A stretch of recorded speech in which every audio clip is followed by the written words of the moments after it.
पहला क्वेश्चन क्या बोल रहे हैं? ठीक है, 2 नंबर, 4 नंबर, 6 नंबर के वेरी वेरी इंपॉर्टेंट क्वेश्चन है। पहला क्वेश्चन आपसे ये बोल रहे हैं, निम्न आंकड़ों का माध्य ज्ञात कीजिए।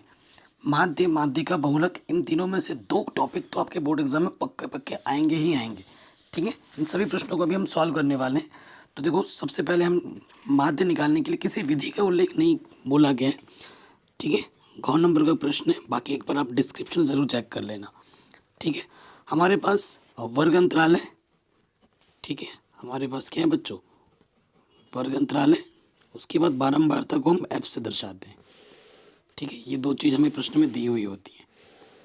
देखो, सबसे पहले हमें क्या लिखना है यहाँ पर? वर्ग अंतराल हमें प्रश्न में दे रखा है 10 से 20, फिर हमें दे रखा है 20 से 30, फिर 30 से 40, 40 से 50, 50 से 60 और 60 से 70 तक। ठीक है, ये हमें दे रखा है और यहाँ लिख देते हैं टोटल या कुल, हिंदी में जो लिखना चाहो। बारंबारता हमें क्या दे रखी है बच्चों? बारंबारता हमें दे रखी है 2। ठीक है, 2 दे रखी है, 7 दे रखी है, 12 दे रखी है, 15 दे रखी है, 8 दे रखी है और 6 दे रखी है। ठीक, कोई दिक्कत नहीं है। अब अगला कॉलम जो हमें चाहिए होता है वो वर्ग चिन्ह का चाहिए होता है, एक्स। एक्स कैसे निकाल दे? इन दोनों को जोड़ो और आधा करो।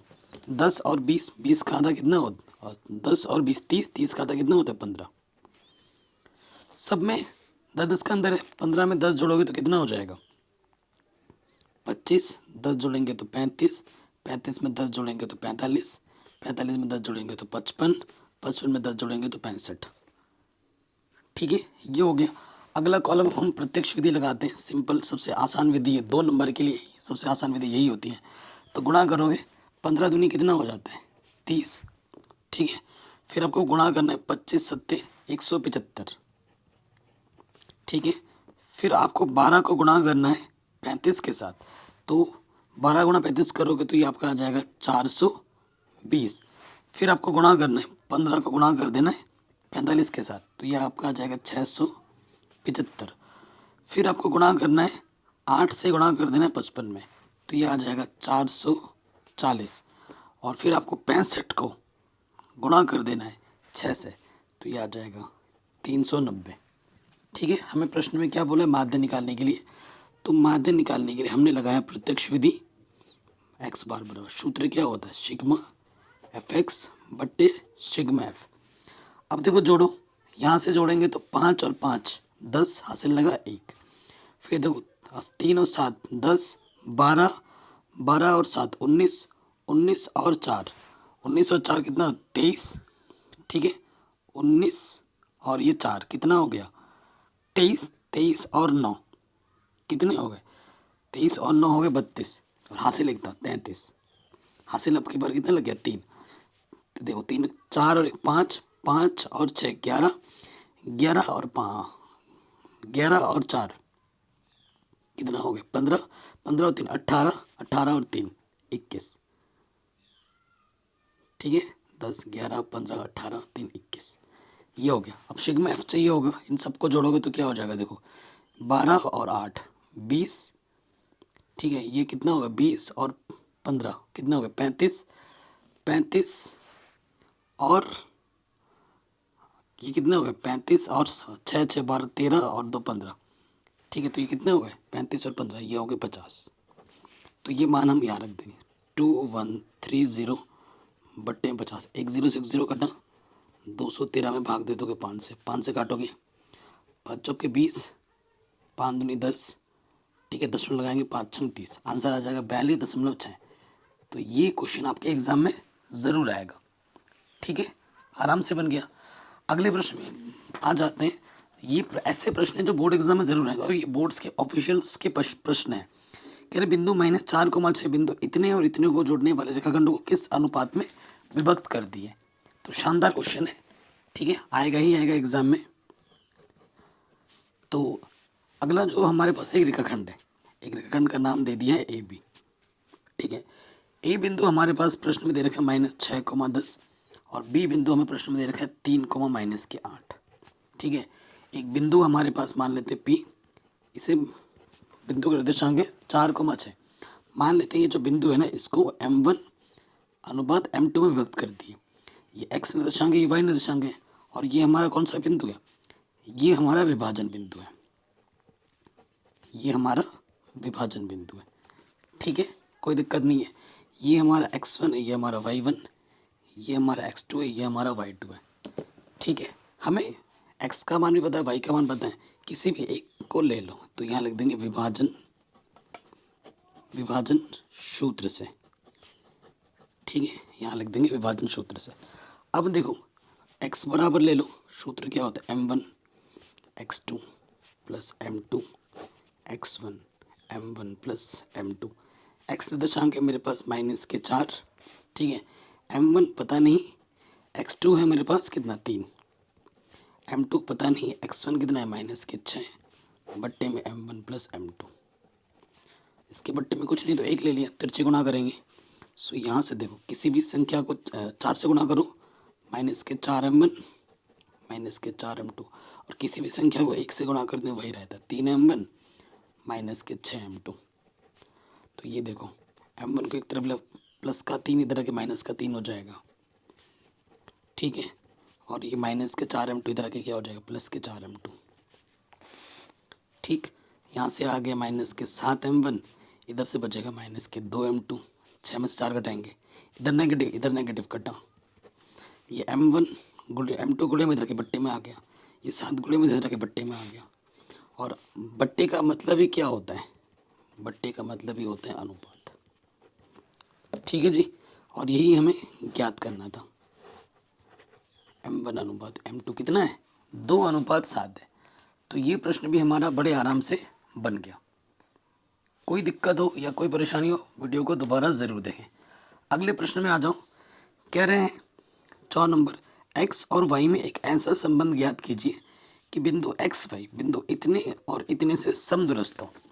ठीक है, बहुत ही शानदार क्वेश्चन है। ये ऐसे प्रश्न है कि आएंगे ही आएंगे बोर्ड एग्जाम में। ठीक है, 4 नंबर पे आ जाओ। सो ये देखो हमारे पास एक बिंदु है। ठीक है, 2 बिंदुओं में दे रखा है। माना कि ये बिंदु है 3,6 दे रखा है, और दूसरा बिंदु हमें दे रखा है -3,4। इसके बीचों बीच एक बिंदु मान लेते P, जिसके निर्देशांक हमें दे रखे हैं x, y। ठीक है, तो प्रश्नानुसार में क्या दे रखा है, प्रश्नानुसार में बोला है कि जो A और P के बीच की दूरी है और जो P और B के बीच की दूरी है वो बराबर है, समदूरस्थ यानी कि समान दूरी पर है। ठीक है, सूत्र लगाते हैं। 2 बिंदुओं के बीच की दूरी x1 -x2 का वर्ग प्लस y1 -y2 का वर्ग। फिर आ जाइए x1 माइनस प्लस x2 का वर्ग, y1 -y2 का वर्ग। ठीक है, सो देखिए फिर क्या होगा, वर्ग कर दो दोनों तरफ। वर्ग करने पर जैसे हम वर्ग करेंगे, इधर से भी अंडरूट और इधर से भी अंडरूट हट जाएगा। ठीक है, तो अंदर ये बचेगा, इसको खोल दोगे, a का वर्ग 3 का वर्ग 9 प्लस b का वर्ग -2 है, 3 दूनी 6। फिर इसको खोलोगे, 6 का वर्ग 36, a का वर्ग प्लस b का वर्ग -2 है, 6 दूनी 12 भाई। इधर खोलोगे, a का वर्ग प्लस b का वर्ग 2 3 6, फिर a का वर्ग प्लस b का वर्ग 4 दूनी 8 भाई, -2ab। बराबर के दोनों तरफ सेम टू सेम चीज़ रहने पर कट जाते हैं। प्लस के एक्स स्क्वायर कटा, प्लस के वाई स्क्वायर कटा। ठीक है, प्लस का 9 है, प्लस का 9 कटा। तो अब देखो यहाँ पे क्या है 6x, और यहाँ पर है प्लस के 16 माइनस के 8 भाई। ये नेगेटिव के इधर के क्या हो जाएगा, पॉजिटिव, और ये पॉजिटिव का 36 इधर के क्या हो जाएगा माइनस के, और माइनस के 12 भाई इधर के क्या हो जाएगा प्लस के 12 भाई। इस तरफ कुछ बचा नहीं, तो ये क्या हो गया 0 हो गया। अब आप देखिए 6 और 6 कितने हो गए 12, और यहाँ से 12 में से 8 घटाएंगे कितना आ जाएगा 4 भाई, और 36 में से 16 घटाओगे -20 आ जाएगा। ठीक है, अगर आप देखेंगे 4 का भागा सब में चला जाएगा, 4 3 12, 4 1 4, और 4 5 20। तो ये हमें हमारा अभिष्ट संबंध जो है वो हमें आराम से मिल जाएगा। अगला क्वेश्चन क्या बोल रहे हैं, कह रहे हैं द्विघात बहुपद, ये 4 नंबर के स्टार्ट हो चुके हैं। ये जो द्विघात बहुपद के शून्य हमें ज्ञात करने और शून्यकों तथा गुणांकों के बीच संबंध की सत्यता की जांच करनी है। तो सबसे पहले देखो ये एनसीईआरटी का प्रश्न है और ये वेरी वेरी इंपॉर्टेंट है, ठीक है। और यहाँ इस टाइप का क्वेश्चन आपको बोर्ड एग्जाम में ज़रूर देखने को मिलेगा, ये मेरी गारंटी है, ठीक है। तो देखो शून्य के लिए जो भी हमारा बहुपद होता है उसको हम क्या करते हैं, 0 के बराबर रखते हैं, ठीक है। बहुपद को हम क्या करते हैं, 0 के बराबर रखते हैं। तो बहुपद देखो पहले 6x² आएगा, उसके बाद x का पद आएगा 7x और फिर अचर पद आएगा -3। इसको 0 के बराबर रख दिया। आप जानते हो कि इसकी गुणा हमें इससे करनी होती है। ऐसी दो संख्या लेनी है जिनको गुणा करें तो 18 है, घटाने का चिन्ह और घटाने पे 7 आना चाहिए। तो 9 दूनी 18, अगर 9 में से हम 2 घटाएंगे तो कितना आ जाएगा, 7 आ जाएगा, ठीक है। सो यहाँ से देखिए जब भी नेगेटिव वाला चिन्ह हो ब्रैकेट लगा के मान रखना है। 9 घटाने का चिन्ह 2x, ठीक है। तो 6x² माइनस के 9x माइनस माइनस प्लस, यहाँ से एक जोड़ा यहाँ से एक जोड़ा, तो इस जोड़े से क्या है, 3 का भागा दोनों में जाएगा, 3 दूनी 6, 3 तिया 9 और x² x कम से कम दोनों में चला जाएगा, ठीक है। 3 दूनी x² से x बाहर निकालेंगे 1x बचेगा, 3 तिया 9। अब इधर से कुछ भी उपनिष्ठ नहीं है, तो जब कुछ भी उपनिष्ठ नहीं होता तो 1 होता है। अब जब 1 निकालोगे ना तो पूरा का पूरा वैसा का वैसा आ जाता है। अब देखो आप ये चीज़ और ये चीज़ सेम टू सेम है, यानी कि आपने बिल्कुल सही काम किया है। तो जो 2 बार होता है उसे हम 1 बार लिखते हैं गुणनखंड बनाने के लिए, ठीक है। और जो दूसरा वाला है कितना है, 3x + 1, इसको हम दूसरे वाले ब्रैकेट में लिख देते हैं। इसको एक बार 0 मानना है और इसको एक बार 0 मानना है। यदि 2x -3 को जब हम 0 मानेंगे तो माइनस का 3 इधर आके प्लस का 3 हो गया, और ये जो गुणे में इधर आके क्या हो गया, बट्टे में हो गया, ठीक है। फिर आ जाइए, यदि 3x + 1 = 0, तो प्लस का 1 इधर आके माइनस का हो गया, और ये जो 3 गुणे में इधर आके क्या हो गया, बट्टे में आ गया, ठीक है। तो 2 शून्य हमें मिल गए, तो इसको हम अल्फा बोल देते हैं और इसको हम बीटा बोल देते हैं। कोई दिक्कत यहाँ तक, बताइए, कोई परेशानी यहाँ तक नहीं है। चूँकि जो हमारे पास बहुपद है वो प्रश्न में दे रखे हैं 6x² माइनस के 7x माइनस के 3, ठीक है। तो हमारे पास a के स्थान पर क्या है, 6 है, b के स्थान पर क्या है, -7 है, और c के स्थान पर है -3, ठीक है। कोई दिक्कत नहीं होगी। फिर आप पहले वाले पे आ जाओ। पहली जो जांच हमें करनी है वो है शून्यकों का योगफल, शून्यकों का योगफल, ठीक है। अल्फा प्लस बीटा बराबर सूत्र क्या होता है, -b/a, ठीक है। अल्फा का मान हमारे पास है 3/2 और बीटा का मान है -1/3, और b हमारे पास है -7 और a हमारे पास है 6, ठीक है। ये मान हमने रख दिया। लॉसअप ले लेंगे, 3 दूनी 6, 3 तिया 9, प्लस माइनस माइनस 2 1 कम 2, नेगेटिव नेगेटिव पॉजिटिव, तो ये 7/6, ये हो गया 7/6, ठीक है। ये हमारी जांच हो गई पहली। उसके बाद हम आ जाते हैं दूसरे जांच पर, जो कि है शून्यकों का गुणनफल। क्या है, शून्यकों का गुणनफल, ठीक। जिसका जो सूत्र होता है वो होता है अल्फा गुणा बीटा बराबर c/a, ठीक है। अल्फा का मान हमारे पास है 3/2 और बीटा का मान है -1/3, c हमारे पास है -3 और a हमारे पास है 3 से 3 घटा, 3 कम 3 3 नीचे, इधर भी -1/2 बचा, इधर भी -1/2 बचा, तो ये भी हमारा बिल्कुल सत्यापित हो गया, ठीक है। आराम से बन गया, वेरी वेरी इंपॉर्टेंट है, क्वेश्चन बोर्ड एग्जाम में ज़रूर पूछे जाएंगे। आगे बढ़ते हैं। कह रहे 2 संख्याओं के वर्गों का अंतर 180 है, छोटी संख्या का वर्ग बड़ी संख्या का 8 गुना है, दोनों संख्याएं आपको क्या करनी है, ज्ञात करनी है। सो देखिए शानदार क्वेश्चन है, एग्जाम में ज़रूर आएगा। सो क्वेश्चन देख लेते हैं, ठीक है। क्वेश्चन नंबर कौन सा है, ये हमारा ख नंबर है। देखो 2 संख्याएं, एक संख्या बड़ी होगी, एक संख्या छोटी होगी, ठीक है। माना बड़ी संख्या x और छोटी संख्या y है, तो यहाँ लिख दोगे माना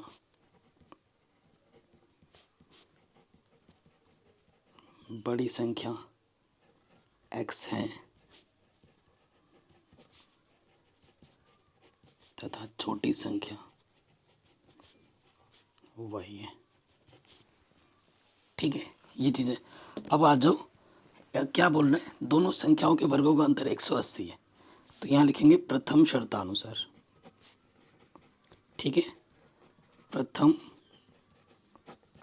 शर्तानुसार कह रहे अंतर मतलब घटाना, मतलब बड़ी संख्या के वर्ग में से जब छोटी संख्या के वर्ग को घटाएंगे तो 180 आता है, ये प्रश्न में बोल रहे हैं। ठीक है, फिर द्वितीय शर्त में क्या बोल रहे हैं, यहाँ रखेंगे द्वितीय शर्तानुसार।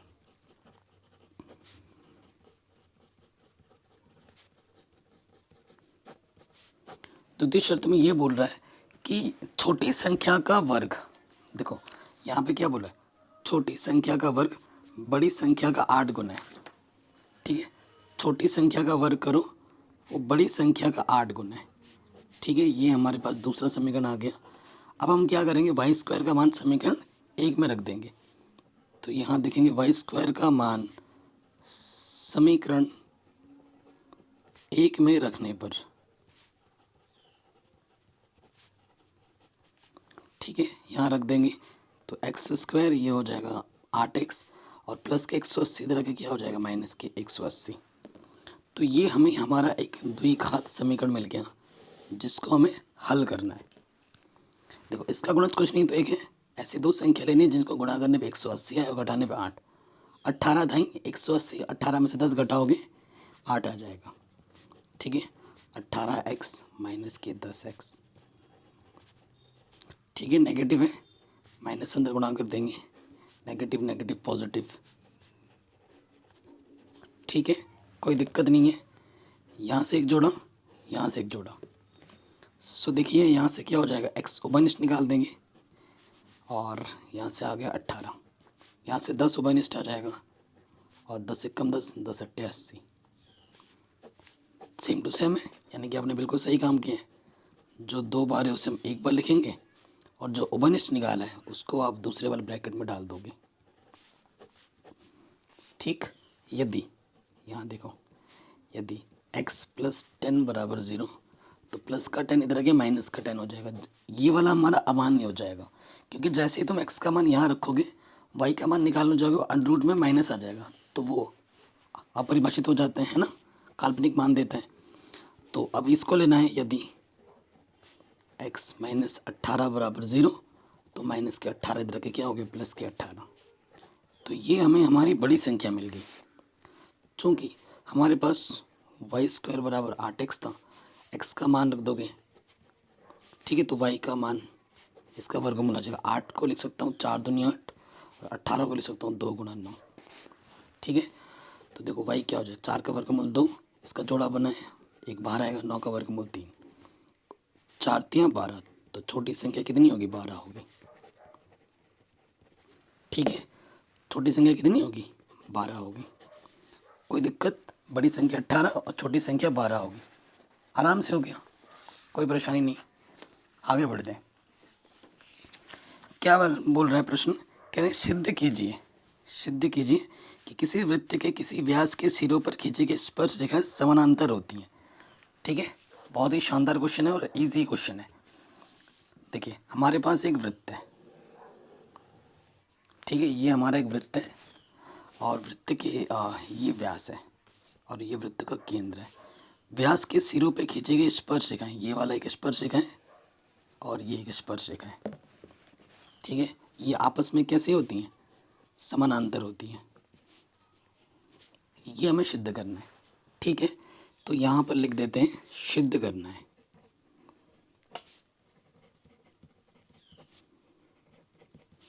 क्या सिद्ध करना है कि ये जो रेखा है एक्स वाई वो समानांतर है एक्स डैश वाई डैश के, ये हमें सिद्ध करना है।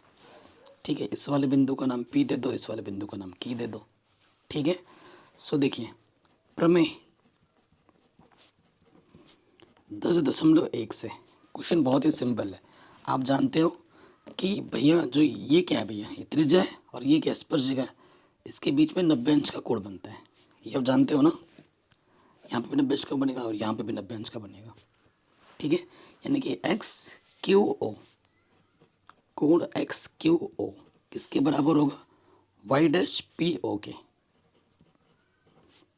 ठीक है, क्यों, क्योंकि दोनों के दोनों 90 डिग्री के हैं। उसके साथ साथ कोण एक्स डैश, या ऐसे लिखो वाई क्यू ओ, कोण वाई क्यू ओ किसके बराबर होगा, एक्स डैश पी ओ के। क्यों, दोनों के दोनों 90 डिग्री के हैं। ये वाला इसके बराबर है, ये वाला इसके बराबर है, ये तो तभी संभव हो पाता है। ठीक है, यहाँ समीकरण नंबर इसको 1 बोलो, इसको 2 बोलो, तो यहाँ लिखेंगे समीकरण 1 तथा 2 से। ठीक है, ये चीज़ तभी संभव हो पाती है जब, क्योंकि एकांतर कोण बराबर आ गए ना, एकांतर कोण यहाँ लिख दोगे, एकांतर कोण समान है, और एकांतर कोण समान तभी होता है जब रेखाएं आपस में समानांतर हो। अर्थात ये तभी संभव है जब एक्स वाई रेखा एक्स डैश वाई डैश के क्या हो, समानांतर हो। कक्षा 6 से पढ़ते हुए आ रहे हो, ये सब हो गया आराम से। ठीक, तो ये प्रश्न भी हमारा आराम से बन गया, कोई दिक्कत नहीं हुई होगी। ठीक है, तो ये हमारा जो गौ नंबर था वो बन गया। अब हम आ जाएंगे घ नंबर पर। ठीक है, घ नंबर पे आ जाओ। क्या बोल रहे हैं, सिद्ध कीजिए कि किसी बाह्य बिंदु से किसी वृत्त पर खींची गई स्पर्श रेखाओं के बीच का कोण स्पर्श बिंदुओं को मिलाने वाले रेखाखंड द्वारा केंद्र पर अंतित कोण का समपूरक होता है। बहुत ही आसान सा प्रश्न है। देखिए, ये हमारा वृत्त है, ठीक है, और ये वृत्त का केंद्र हमने ओ मान लिया। किसी बाह्य बिंदु से, एक बाह्य बिंदु ले लेना, पी ले लिया, बाह्य बिंदु से वृत्त पर स्पर्श रेखा खींची गई, ये एक खींचा है हमने और ये एक खींचा है हमने। सिद्ध कीजिए किसी बाह्य बिंदु से किसी वृत्त पर खींची गई स्पर्श रेखाओं के बीच का कोण, ठीक है, केंद्र पर मिलाने वाली कोण की संपूरक होती है। अच्छा, मतलब ये वाला कोण प्लस ये वाला कोण को हमको संपूरक दिखाना है। इस वाले भुजा का नाम ए बोल देते हैं, इस वाले भुजा का नाम हम बी बोल देते हैं। ठीक है, हमें सिद्ध क्या करना है, संपूरक किसे कहते हैं, जब दो कोणों का योगफल 180 होता है ना, उसे हम संपूरक कहते हैं। हमें सिद्ध क्या करना है, हमें कोण P प्लस कोण O को 180 दिखाना है। संपूरक का मतलब जब दो कोणों का योगफल 180 होता है। बहुत ही सिंपल क्वेश्चन है। अब देखो, हम जानते हैं चूंकि प्रमेय 10.1 से क्या जानते हो तुम, कि भैया त्रिज्या और स्पर्श रेखा के बीच में 90 अंश का कोण बनता है। ये त्रिज्या है और ये स्पर्श रेखा, इसके बीच में कितने का कोण बनेगा, 90। कि भैया हम जानते हैं कोण ए जो है और कोण बी जो, दोनों के दोनों कितने होंगे, 90 अंश के कोण होंगे, ये हम जानते हैं। और भैया हम ये भी देख पा रहे हैं कि ये क्या है, एक चतुर्भुज है, और चतुर्भुज के चारों कोणों का मान तो भैया 360 होता है। यानी कि चूंकि पी बी ओ ए एक चतुर्भुज है, ठीक है, और चतुर्भुज के चारों कोणों का मान, इसलिए कोण P प्लस कोण B प्लस कोण O प्लस कोण A 360 डिग्री होता है। ठीक है, तो P का मान हमें पता नहीं, B का मान है 90 डिग्री, O का मान हमें पता नहीं और A का मान है 90 डिग्री। 90 90 कितना हो गया, 180 हो गया। तो ये प्लस के 180 इधर के क्या हो जाएगा, माइनस के 180, घटाएंगे तो कितना बचेगा, 180 डिग्री। और यही तो हमें सिद्ध करना था, संपूरक यानी कि 180 दिखाना था ना। हो गया, कोई डाउट या कोई दिक्कत बताइए बच्चों, बिल्कुल नहीं होगा। तो ये प्रश्न भी हमारा आराम से बन गया। चलिए अगले प्रश्न में हम आ जाते हैं। एक थैले में 3 लाल और 5 काली गेंदें, इस थैले में से एक गेंद यादृच्छिक यानी कि बिना देखे निकाली जाती है। ठीक है, इसकी क्या प्रायिकता है कि गेंद लाल होगी और गेंद लाल नहीं होगी। ठीक है, बहुत ही आसान सा प्रश्न है। तो हमारे पास ये आ गया अंगा नंबर। तो हमें प्रश्न में क्या दिया है वो हम लिख लेते हैं। ठीक है, लिख लेते हैं। हमारे पास क्या है, लाल गेंद,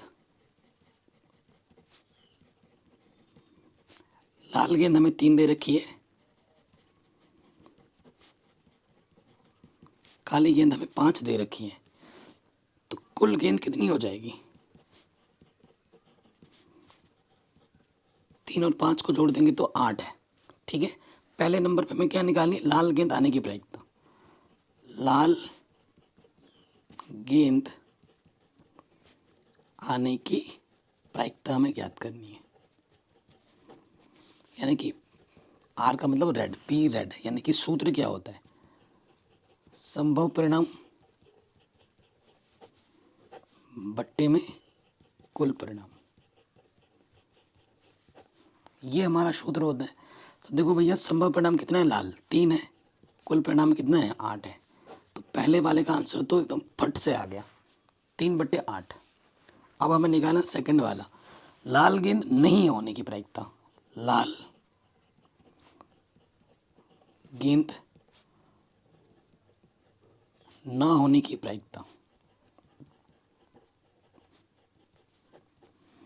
तो यानी कि पी आर डैश, किसी चीज़ की ना होने की प्रायिकता कैसे निकालते हैं, एक में से उस चीज़ की होने की प्रायिकता घटा देते हैं। लाल गेंद ना होने की प्रायिकता कैसे निकलेगी, एक में से लाल गेंद होने की प्रायिकता घटा देनी है, और लाल गेंद होने की प्रायिकता हमने पहले ही निकाल रखी है 8, 3/8, लॉस ऑफ हो जाएगा 8, 8 एकम 8 माइनस में 3, तो आंसर आ जाएगा 5/8। कितना आ जाएगा, 5/8। कोई दिक्कत या कोई परेशानी बताइए, नहीं होगी। अगले क्वेश्चन पे आ जाओ, very very very important question है, हर साल एग्जाम में आता है। कह रहे नीचे दिए हुए बंटन का माध्यक 28.5 है, यदि बारंबारताओं का योग 60 हो तो x और y के मान ज्ञात कीजिए। ठीक है, शानदार क्वेश्चन है। तो इसको हम करते हैं प्रश्न को। सो देखिए, हमारे पास क्या है, वर्ग अंतराल है। क्वेश्चन नंबर ये हमारा 14 नंबर का क्वेश्चन है। तो सबसे पहले हमें वर्ग अंतराल बनाना है, माध्यक दे रखा है, तो जो दिया है वो लिख लेते हैं। यहाँ पर दिया है माध्यक हमें दे रखा है 28.5। ठीक है, हम यहाँ पर 3 कॉलम चाहिए होगा, माध्यम है ना, माध्यक की बात हो रहा है तो संचयी बारंबारता भी चाहिए होता है।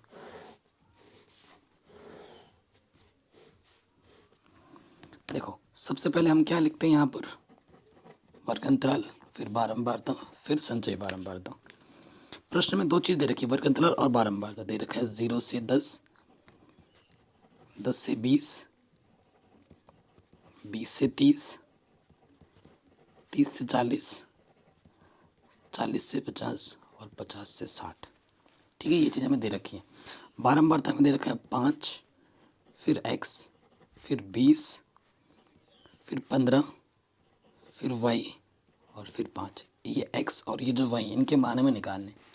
संचयी बारंबारता कैसे निकलती है, पहले वाला वैसे का वैसे रखो, फिर नीचे वाला जोड़ना है, 5 + x, ये 5 और 20 क्या हो जाएगा 25, और फिर ये प्लस x, 25 और 15 कितना हो जाएगा 40, फिर ये y जोड़ेंगे 40 + x + y, फिर ये 5 जोड़ दोगे तो ये हो जाएगा 45 + x + y। ठीक है, कोई दिक्कत नहीं है। प्रश्न में क्या बोला है, बारंबारताओं का जो योग है वो 60 है, यानी कि इन सबको अगर जोड़ेंगे तो ये 60 आना चाहिए, और बारंबारता के कुल योगफल को हम n से दिखाते हैं। ठीक है, अब आपको ये पता है कि भैया जो यहाँ होता है ना वही चीज़ यहाँ पे होती है। अब जानते हो ये गुण है, चूंकि 45 + x + y किसके बराबर होगा, 60 के, तो प्लस के 45 इधर के क्या हो जाएगा, माइनस के 45, तो 60 में से 15 घटाओगे तो कितना आ जाएगा 15। तो हमें एक संबंध मिल गया है। ठीक है, x और y में क्या मिल गया, संबंध। अब देखो, माध्यक प्रश्न में हमें दे रखा है 28.5। 28.5 तुम्हें कौन से वर्ग अंतराल में मिलेगा, तुम्हें माध्यक इस पे मिलेगा, 20 से 30 के बीच में माध्यक 28.5, 20 से 30 वर्ग अंतराल में उपस्थित है। ठीक है, ये आप लिख देंगे। इसलिए तो जो निम्न सीमा होगी वो कितनी होगी, 20 होगी। और कितने कितने का अंतर है सब में, 10-10 का अंतर है। अच्छा हमारे पास 10 है।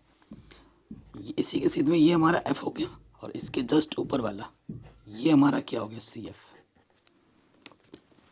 ठीक, आप जानते हो माध्यक बराबर सूत्र क्या होता है। माध्यक बराबर सूत्र होता है एल प्लस में n/2 माइनस का सी एफ गुणा एच बट्टे में एफ। यही होता है ना। तो माध्यक तो हमें दे रखे हैं 28.5, एल हमारे पास है 20, n/2, n 60 है, 60 का आधा कितना हो जाएगा, 30। सी एफ हमारे पास है 5 प्लस का एक्स, चूँकि ये माइनस है ना सामने, गुणा करोगे तो प्लस माइनस माइनस हो जाएगा, एक ही साथ कर दे रहे हैं हम। एच का मान हमारे पास कितना है, एच का मान है 10 और एफ का मान है 20। 10 दूनी 20 प्लस का 20, इधर के क्या हो जाएगा, माइनस का 20। और इधर देखो 30 में से 5 घटाएंगे 25 माइनस के एक्स, और ये बट्टे में 2।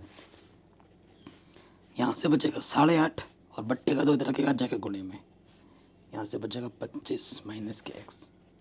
सो यहाँ देखो 8.5 दूनी 16, एक 17 हो जाएगा। माइनस के एक्स इधर आके प्लस का, और प्लस के 17 इधर आके माइनस का, तो एक्स का मान आ गया 8। एक्स का मान कितना आ गया, 8।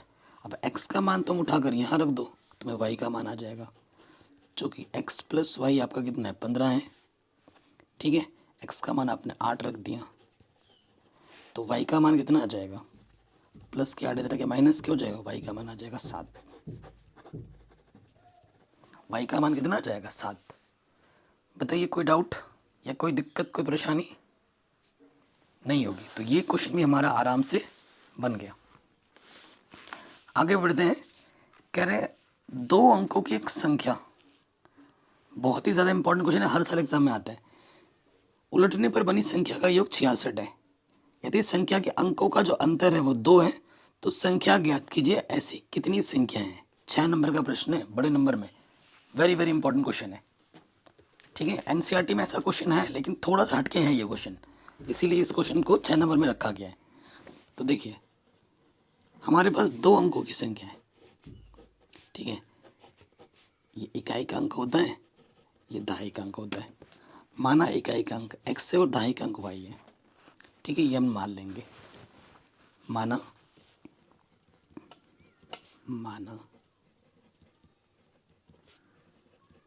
इकाई का अंक क्या है, x, तथा दहाई का अंक क्या है, y। इसलिए संख्या का जो वास्तविक रूप होगा वो क्या होगा, दहाई के स्थान पर y, दहाई बोले तो 10y प्लस x होगा। और पलटने पर संख्या क्या होगी, पलटने पर संख्या देखो, ये x की जगह y की जगह x आ जाएगा, तो ये हो जाएगा 10x प्लस वाई। ठीक, ये चीज हो जाएगी। अब प्रश्न में आ जाओ, प्रथम शर्तानुसार। प्रथम शर्तानुसार,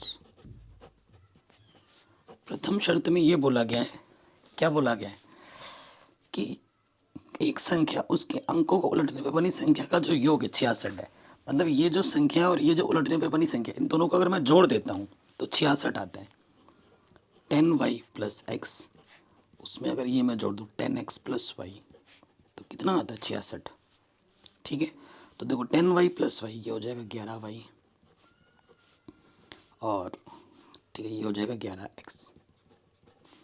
11 ओबाइनिस्ट है तो y प्लस एक्स, 11 छंग 66, ये गुणे में जाके बट्टे में आ जाएगा, यानी कि x प्लस वाई हमारे पास 6 आ गया। x प्लस वाई हमारे पास क्या आ गया, 6 आ गया। कोई दिक्कत, कोई परेशानी यहाँ तक नहीं होगी।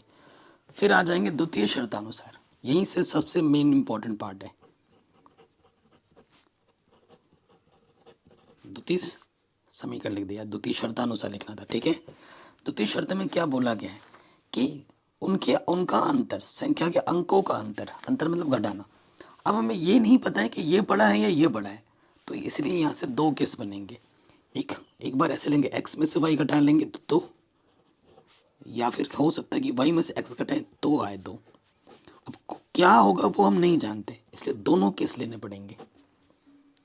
x में से y घटाएं तो शायद दो आ जाए, या फिर y में से x घटाएं तो दो आ जाए, ये दो केस पॉसिबल है। तो एक बार इसको और इसको लेना पड़ेगा हल करने के लिए, और एक बार इसको और इसको लेना पड़ेगा हल करने के लिए। ठीक है, तभी इस क्वेश्चन को 6 नंबर में रखा गया है। तो ले लेंगे समीकरण 1 तथा a से। ठीक है, सो देखिए पहला वाला समीकरण है x प्लस वाई बराबर 6, दूसरा वाला है x माइनस वाई बराबर 2। जोड़ेंगे, प्लस माइनस कटा, 2x बराबर 8, 2 चौके 8, x बराबर 4। ठीक है, x बराबर 4। अब देखो x प्लस वाई बराबर 6 है, x का मान हमने यहाँ 4 रखा, तो प्लस के 4 इधर आके माइनस का 4 हो गया, तो y का मान कितना आ गया 2। अतः संख्या आपके पास क्या थी, संख्या आपके पास है, यहाँ अपने y मान है और यहाँ अपने x मान है, तो y का मान 2 है और x का मान 4 है, तो आंसर आ गया 24। एक आंसर तो आ गया 24। ठीक है, अब दूसरे केस में आ जाओ, इसको और इसको लेके हल करना है। समीकरण 1 तथा 20 है। ठीक है, हल करेंगे तो यहाँ देखिए x प्लस वाई बराबर 6 है और यहाँ है माइनस के x प्लस वाई बराबर 2। जोड़ो, ये कटा y और y, 2y, ये 8 आ गया, 2 चक्कू, तो y का मान आ गया 4। ठीक है, समीकरण हमारे पास है x प्लस वाई बराबर 6, तो y का मान है 4, तो प्लस के 4 इधर के माइनस का 4 हो गया, तो x का मान आ गया 2। अतः संख्या आपने इधर y माना है और इधर आपने x माना है, तो आपको y का मान मिला है 4 और x का मान मिला है 2, तो वो संख्या क्या होगी 42। तो ऐसी दो संख्या है आपके पास, कितनी कितनी संख्या है, दो संख्या है, ये भी लिखना है, ऐसी दो संख्या है। अतः ऐसी दो संख्याएं हैं। ठीक है, एक 24 है और एक 42 है प्रश्न के अनुसार। बताइए कोई डाउट या कोई दिक्कत आपको महसूस हुआ हो? बिल्कुल नहीं होगा ना, तो ये क्वेश्चन भी हमारा आराम से बन गया। चलिए नेक्स्ट प्रश्न पे आ जाते हैं। इसके अथवा करके एक ऑप्शन दिया होगा आपको, कह रहे हैं 5 वर्ष पूर्व नूरी की आयु सोनू की आयु की 3 गुनी थी, 10 वर्ष पश्चात नूरी की आयु सोनू की आयु की 2 गुनी हो जाएगी, नूरी और सोनू की आयु कितनी होगी, ये आपको बताना है। शानदार क्वेश्चन है और बोर्ड एग्जाम के दृष्टिकोण से वेरी वेरी इंपॉर्टेंट क्वेश्चन है, इस साल आ सकते हैं। तो हम मान लेते हैं, माना, ठीक है, माना, क्या मान लेते हैं, दो लोग हैं नूरी और सोनू। माना नूरी की वर्तमान आयु,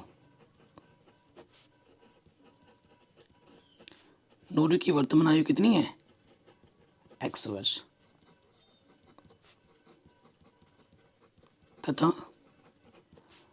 सोनू की वर्तमान आयु वो हमने मान ली y वर्ष। ठीक है, ये हमने मान लिया। फिर बोला है 5 वर्ष पूर्व। ठीक है, 5 वर्ष पूर्व, तो यहाँ लिखेंगे 5 वर्ष पूर्व। ठीक है, 5 वर्ष पूर्व की बात कर रहे हैं, तो 5 वर्ष पूर्व 5 साल पहले, तो 5 साल पहले नूरी की आयु क्या थी, अभी x है तो 5 साल पहले क्या होगी, 5 घटा देंगे, और सोनू की आयु तो y में से भी 5 घटा देंगे। ठीक है, प्रथम शर्तानुसार।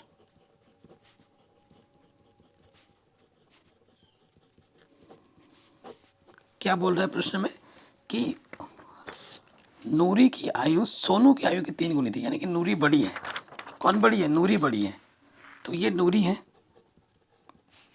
और ये सोनू है। छोटे वाले में गुणा करना है। छोटा कौन है? ये है। कितनी गुनी होती? 3 गुनी। तो छोटे वाले में 3 से गुणा कर देंगे और फिर बीच में लगा दो बराबर। अब इसको हल करो।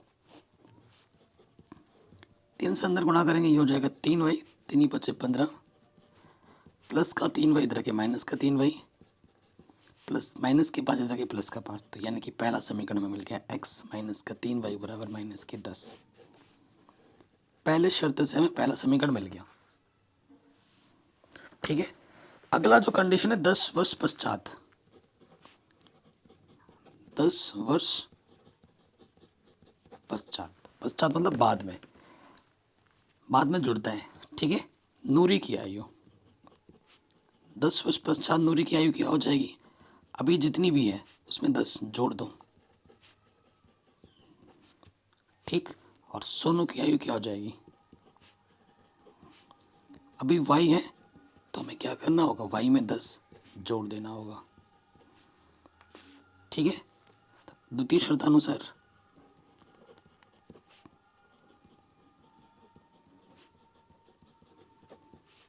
द्वितीय शर्त में ये बोला गया है कि आयु द्वितीय शर्तानुसार क्या हो जाएगा? देखो कि यहाँ पर क्या बोला गया था कि वो दुगनी हो जाती है। नूरी की आयु सोनू की आयु की 2 गुनी हो जाएगी, यहाँ पर बोला गया है ना। तो वही कंडीशन का हम प्रयोग करेंगे। तो द्वितीय शर्तानुसार देखो क्या हो जाएगा, यहाँ पर इधर इस तरफ है हमारी नूरी और गुणा होती है छोटा वाले में, और इस तरफ हमारी है सोनू। ठीक है, x प्लस 10, 2 से अंदर गुणा कर देंगे 2y और ये हो जाएगा 20। तो प्लस का 2y इधर के माइनस के 2y और प्लस के 10 इधर के माइनस के 10। तो x माइनस के 2y हमारे पास आ जाएगा 10। ये हमें मिल गया समीकरण नंबर 2। समीकरण 1 को और 2 को हमें हल कर लेना है, हमें हमारा उत्तर मिल जाएगा बड़े आराम से। तो यहाँ लिखेंगे समीकरण 1 तथा 2 से। ठीक है, तो समीकरण 1 हमारे पास क्या आया था? x माइनस के 3y बराबर माइनस के 10, और दूसरा है x माइनस के 2y बराबर 10। समान चिन्ह होने पे घटाते हैं, x के गुणा समाने घटाने पर नीचे वाला चिन्ह बदल जाता है। घटा, यहाँ से बचेगा माइनस के y, माइनस के 10, माइनस के 10, माइनस के 20, माइनस से माइनस कटा, तो y का मान आ गया 20। y यानी कि जो हमारी सोनू की आयु होगी वो कितनी होगी? 20 वर्ष होगी। y का मान किसी भी एक समीकरण में रख दो। चूंकि x माइनस 2y बराबर 10 है, तो माइनस का 2y इधर के हो जाएगा प्लस के 2y, तो 2y का मान है 20। तो ये हो जाएगा 10, 20 दूनी 40, x का मान कितना हो जाएगा? 50। x का मान 50, y का मान 20। ये हमें हमारा उत्तर बड़े आराम से मिल जाएगा। कोई डाउट या कोई दिक्कत नहीं है? आगे बढ़े। कह रहे एक बहुमंजिल भवन के शिखर से देखने पर, देखो बहुमंजिल भवन बहुत बड़ा होगा है ना, टावर की तरह। एक 8 मीटर ऊंचे भवन के शिखर और तल के जो अवनमन कोण है ना, 30 और 45 डिग्री है। बहुमंजिल भवन की ऊंचाई और दोनों भवनों के बीच की दूरी हमें ज्ञात करनी है। शानदार क्वेश्चन है और बोर्ड एग्जाम में बार बार पूछा भी जाता है इन क्वेश्चनों को। ठीक है, तो देखो प्रश्न पढ़ के चित्र बनाना सबसे ज़्यादा ज़रूरी है। देखो हमारे पास 2 चीज़ें, एक तो 8 मीटर का, एक क्या है? 8 मीटर का भवन है, ये 8 मीटर का भवन है, ये हमारा ज़मीन है, और ये हमारे बहुमंजिल भवन है। ठीक है, तो इसकी जो ऊंचाई है वो 8 मीटर है, तो इसके समानांतर एक रेखा खींचेंगे हम। ठीक है, तो यहाँ से लेकर यहाँ तक भी कितनी होगी? 8 होगी। तो यहाँ से अवनमन कोण मतलब ऊपर से जब नीचे देखते हैं, शीर्ष के भवन के शीर्ष के और तल के जो अवनमन कोण है कितने बोले गए हैं? 30। ये वाला पहला वाला 30 बोला गया है और उसके बाद वाला कितना बोला गया है? 45 डिग्री। प्रश्न पढ़ के चित्र बनाना सबसे बड़ा टास्क है। जिसका चित्र सही बनेगा उसका क्वेश्चन सही होगा। इसका नाम दे दो A B C D E। तो यहाँ से लेकर यहाँ तक की दूरी को हमने क्या बोल दिया? H। ठीक है, हमें क्या क्या निकालना है, इनके बीच की दूरी भी निकालनी है। मान लेते हैं इनके बीच की दूरी कितनी है, x है, ये लिख देना, माना इनके बीच की दूरी x, बी सी बराबर x। और बहुमंजिल की ऊंचाई कैसे निकलेगी, जब h निकाल के h में मैं 8 जोड़ दूंगा तो मेरे को टोटल ऊंचाई मिलेगी। ठीक है, ओके। तो देखो दो समकोण त्रिभुज दिख रहा होगा, एक ये वाला और एक ये वाला, इनको हल करोगे ना तुम्हें तुम्हारा आंसर मिल जाएगा। अगर ये x है तो भैया यहाँ से लेकर यहाँ तक भी तो क्या होगा, x ही होगा, ये इसके समानांतर है। तो छोटे वाले त्रिभुज में आ जाओ पहले, ए डी ई में, त्रिभुज ए डी ई में। ठीक, देखो कोण के सामने वाली भुजा क्या होती है, लंब, और ये है आधार। हमें डी ई निकालना है और ए डी भी निकालना है कि नहीं। तो लंब बट्टे आधार सूत्र क्या होता है, टेन थीटा। थीटा हमारे पास कितना है, 30 डिग्री। थीटा हमारे पास कितना है, 30 डिग्री। अब मान रखेंगे ए डी ई हमने एच माना है और ए डी हमने एक्स माना है। 30 का मान 1/√3, तिरछे गुणा करोगे एच बराबर हो जाएगा एक्स बट्टे में √3। समीकरण नंबर 1। अब देखो दूसरे वाले समकोण त्रिभुज में आ जाओ, त्रिभुज बी सी ई में, त्रिभुज बी सी ई में। देखो भैया ये पूरा हमें ये निकालना है ना, तो इसमें ये पूरा लेना पड़ेगा, इतना तो नहीं ले सकते ना, ये पूरा लंब है और ये भी हमें निकालना है। तो इसमें से अब मत लगेगा ई सी बट्टे बी सी, कोण के सामने वाली भुजा लंब, ये आधा लंब बट्टे आधा 10 थीटा। थीटा कितना है, 45। ई सी क्या है, h प्लस 8, मान रखो h प्लस 8 और बी सी हमारा x है। 10 45 का मान 1 होता है, 1 के बट्टे में कुछ नहीं तो 1 लिख लो, तिरछे गुणा कर दोगे h प्लस 8 एकम h प्लस 8, x एकम x। x का मान हमारे पास मालूम है, ठीक है, कितना है, x का मान मालूम है हमारे पास h√3। तो तिरछे गुणा कर दोगे ना यहाँ से, ये हमारा समीकरण 1 है। तो x का मान रख दो यहाँ पर, x का मान रख दिया हमने h√3। अब क्या है देखो,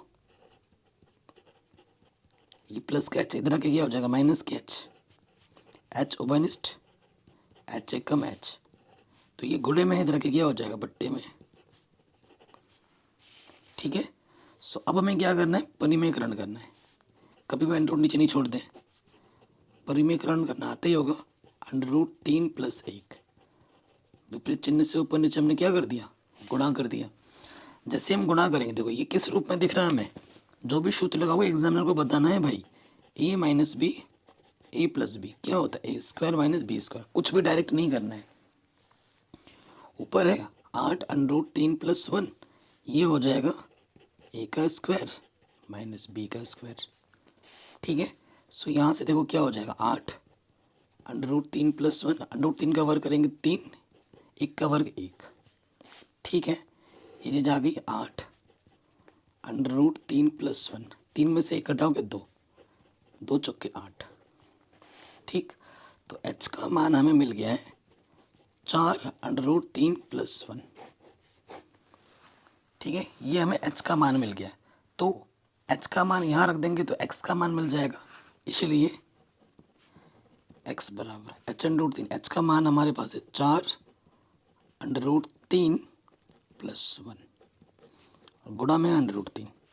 तो पहले 4 से गुणा करो, 4 √3, 4 एकम 4, गुणा में √3 है, √3 गुणा √3 सिर्फ 3, 4 3 12 और ये हो गया 4 √3। तो ये हो गई इनके बीच की दूरी भवन की, और मीना जो बहुमंजिल भवन है और जो छोटा भवन है उनके बीच की दूरी इतनी होगी। ये पहला आंसर आ गया। अब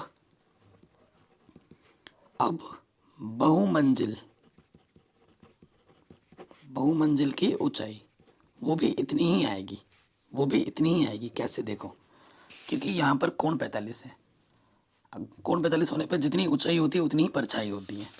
तो देखना वो भी यही आएगा। h का मान हमारे पास था 4 √3 + 1 और ये प्लस में 8, 4 से गुणा करोगे 4 √3, 4 एकम 4, 8 4 12 और ये 4 √3, ये भी वही आ गया,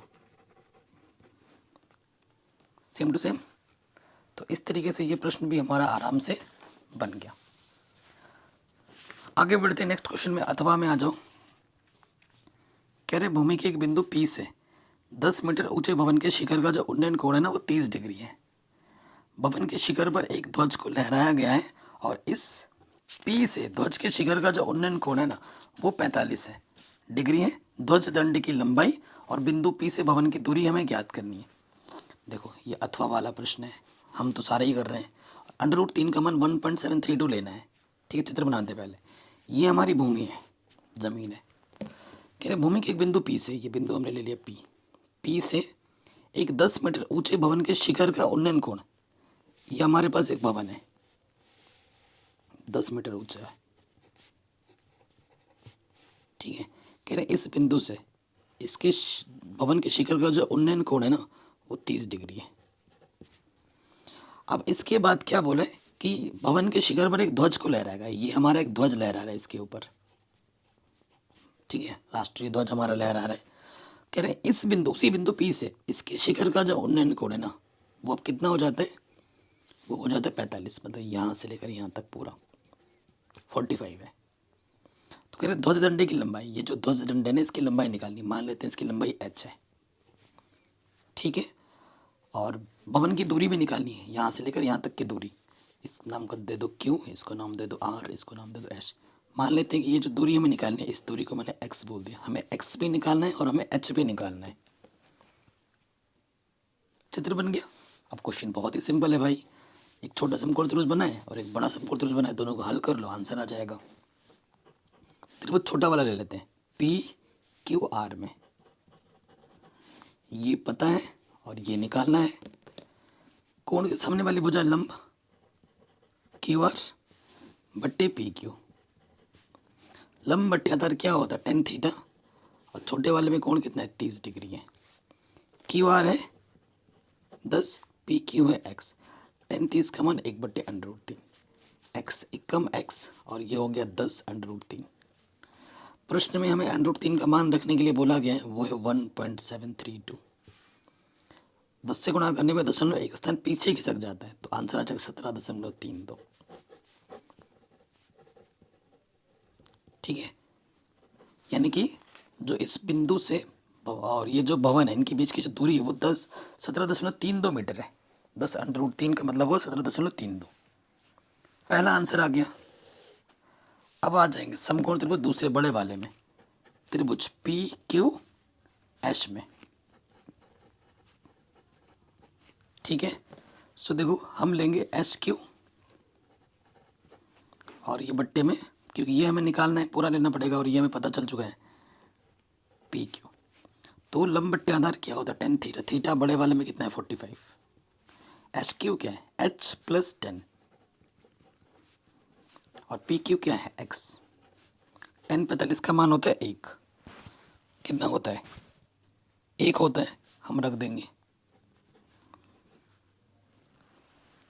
तिरछी गुणा कर देंगे तो क्या हो जाएगा, देखो H + 10 एकम 10, X एकम X। ठीक है, हमें H का मान निकालना है, तो प्लस का 10 इतना के माइनस का हो जाएगा। X का मान रख दो, X का मान कितना है, 17.32। 10 घटा दोगे तो आंसर आ जाएगा 7.32। 17 में से 10 घटाओगे तो 7 बचेगा, तो इतना मीटर। ये आ जाएगी ध्वज दंड की लंबाई। आराम से हो गया, कोई दिक्कत कोई परेशानी नहीं होगी। चलिए अगले प्रश्न में हम आ जाते हैं। वेरी वेरी इंपॉर्टेंट क्वेश्चन है। ठीक है, ये भी हो गया। कह रहे हैं एक बर्तन एक उल्टे शंकु के आकार का है। एक बर्तन ना एक उल्टे शंकु के आकार का है। शंकु आप जानते हैं ऐसा है, ये एक बर्तन उल्टे शंकु के आकार का है, ये बना दिया, जिसकी ऊंचाई 8 सेंटीमीटर है। यहाँ से लेकर यहाँ तक की जो ऊंचाई है वो 8 सेंटीमीटर है, और जो ऊपर सिरा खुला हुआ है और इसकी त्रिज्या 5 सेंटीमीटर है। इसकी त्रिज्या यहाँ से यहाँ तक 5 सेंटीमीटर है। ठीक है, तो ऊंचाई को हम कैपिटल से दर्शाते हैं और त्रिज्या को हम बड़े वाले 8 से दर्शाते हैं।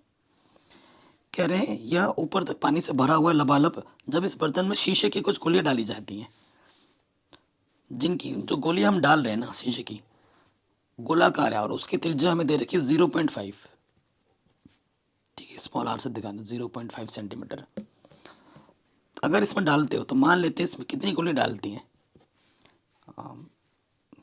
त्रिज्या वाला एक गोला है डाली जाती है तो इसमें से भरे हुए पानी का एक चौथाई भाग बाहर निकल जाता है।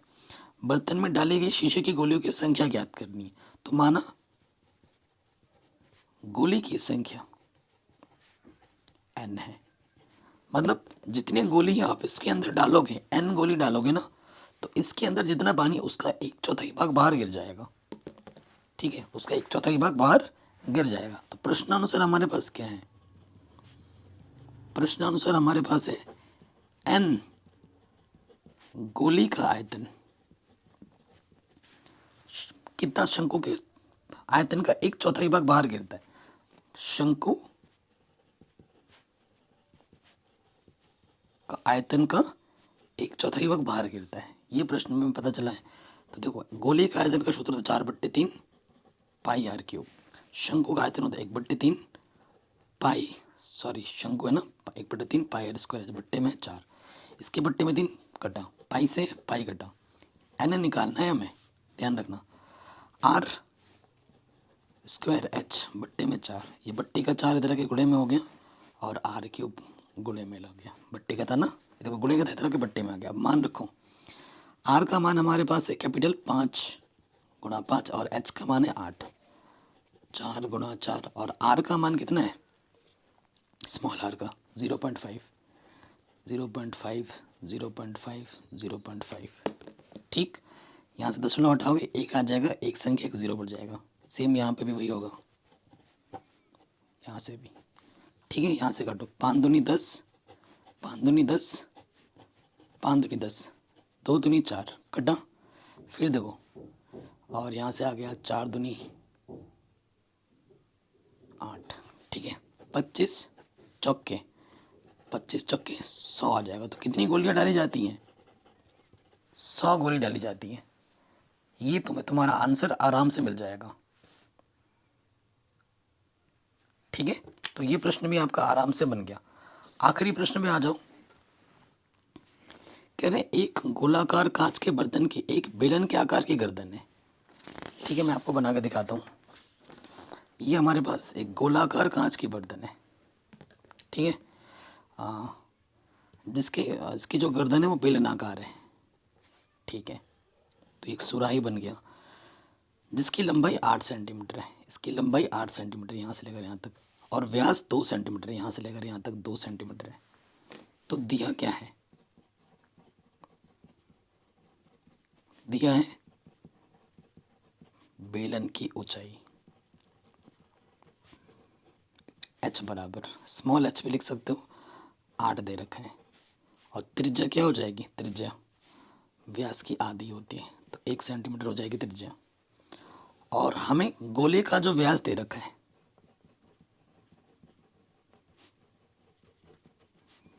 ठीक है, गोले का व्यास दे रखा 8.5। ठीक है, तो त्रिज्या क्या हो जाएगी? त्रिज्या क्या होती है? व्यास की आधी, दशमलव है हटा दो, एक संख्या एक 0 बढ़ जाएगा।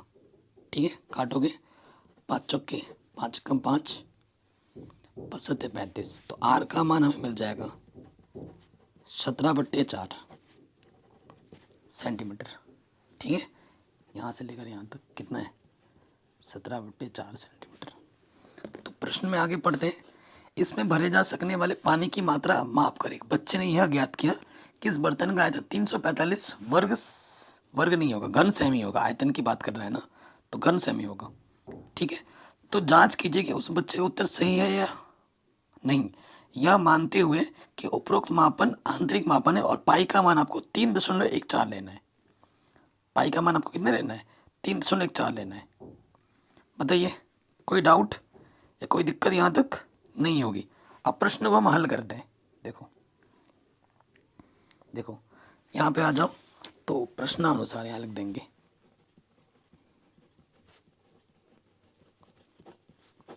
प्रश्नानुसार क्या हो जाएगा?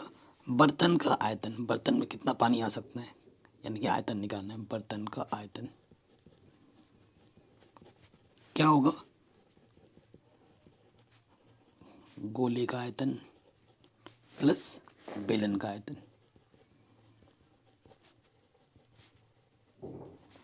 ठीक, तो गोले का आयतन का सूत्र होता है 4/3 पाई आर क्यूब, और बिलियन का आयतन का सूत्र होता है पाई आर स्क्वायर एच। कोई दिक्कत, कोई परेशानी नहीं होगी। अब देखो मान रखो 4/3, पाई का मान है 3.14, यही तो बोला है ना। हाँ, और आर आर हमारे पास है 17/4, 3 बार गुणे में 17/4, गुणा भाग के नंबर मिलेंगे। पाई का मान 3.14 और आर हमारे पास है 1 स्क्वायर और एच हमारे पास है 8। ठीक है, तो अब आपको जो भी सब कुछ मिलेगा ना वो कैलकुलेशन के नंबर मिलेंगे, सारे कैलकुलेशन के नंबर मिलेंगे। ठीक है, गुणा भाग ये सभी नंबर मिलेंगे। सो अगर आप ध्यान से देखें, ऊपर है 4 गुणा 3.14, 17 गुणा 17 होता है 289, फिर 17 बट्टे 4 चक्को 16। ठीक है, एक 4 से एक 4 कटा और ये हो गया 3। 8 से गुणा करोगे 4 8 32, हासिल लगा 3, 4 1 कम 4, देखो 8 चौके 32, हासिल लगा 3, 8 1 कम 8 और 3 11, हासिल लगा 1, 8 3 24 और 1 25, तो ये आगे 25.12। ठीक है, अब इसको हमें हल कर लेना है। इसको जब आप हल कर लोगे ना तो आपको आपका आंसर आराम से मिल जाएगा हंसते हंसते। तो मैं फटाफट से कैलकुलेशन करके रखा है मैंने। देखो जब आप गुणा करोगे 3.14 को तुम 4 से गुणा कर दो, ठीक है, तो ये आपको मिलेगा 12.56।